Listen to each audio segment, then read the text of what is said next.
If you're like me, you're probably interested in setting more appointments, especially right now. It sure would be nice if we could actually take more listings. And the key with taking more listings is setting more appointments. So I'm going to give you a few tips really quick. This is going to be a short video, but I'm going to give you a few tips real quick on how you can get past the no and set more appointments if you're out there trying to take more listings. I'll tell you right now, the tip number one, or the most important thing is you've got to move past the smoke screen. For example, if you're calling somebody, maybe you're calling a FSBO, maybe you're calling expired and they say, no, I'm not going to sell anymore. We decided to take it off the market.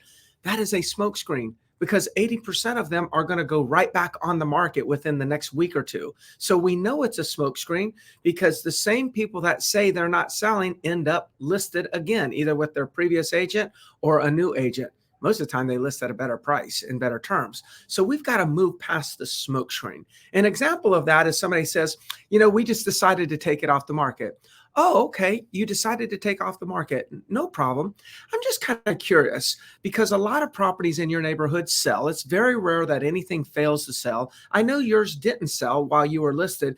I'm just kind of curious. Why do you think it failed to sell?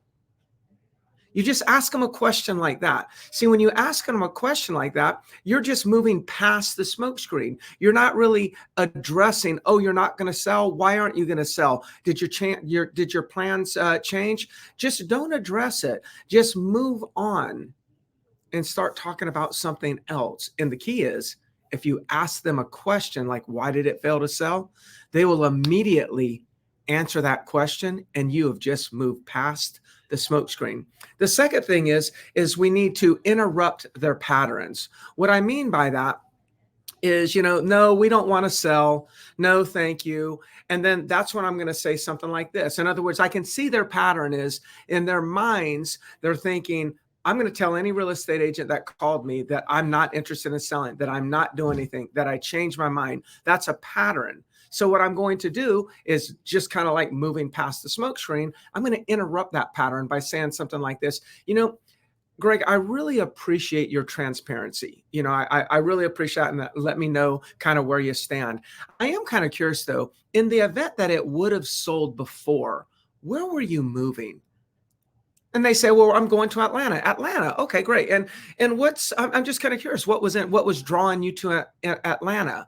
And they may say family. And then I might actually says, okay, were you moving in with your family, or going to kind of, maybe move into a very close to them, maybe the same neighborhood? I just keep going down this other path instead of the path of, I'm not selling. We changed our minds. We don't think we're going to do anything. I go down the path. Where were you going? Why were you going there? Who were you going to be near? So I'm taking them down that path. I'm interrupting their pattern and I'm creating a new pattern. I'm reminding them why they were selling in the first place. Those are the types of things that we need to be doing if we want to set more appointments, because the key with setting more appointments is getting past the first no. The first no is not a no, it's a smoke screen. And for those of you, if you need clarity on what do I mean by a smoke screen, here's what I mean by a smoke screen. You walk into a department store, somebody walks up to you and says, hey, can I help you find something? And you say, no, I'm just looking. That's a smoke screen. Because you know what? Most people that say, no, I'm just looking, end up walking out of the department store with a bag of goodies. I'm Greg Harrelson. I would hope that if there's anything that I could do for you, you might reach out to me. I own various Century 21 offices throughout the state of South Carolina and North Carolina. We are actually in Greenville, Spartanburg, Columbia, South Carolina, Charleston, all throughout Horry County, Myrtle Beach, North Myrtle Beach, Conway, and even Wilmington, North Carolina. So if you need additional help, if I could help you build your business, I sure would love to. Send me a direct message on Facebook. Let's connect. Good luck today. Bye, everybody.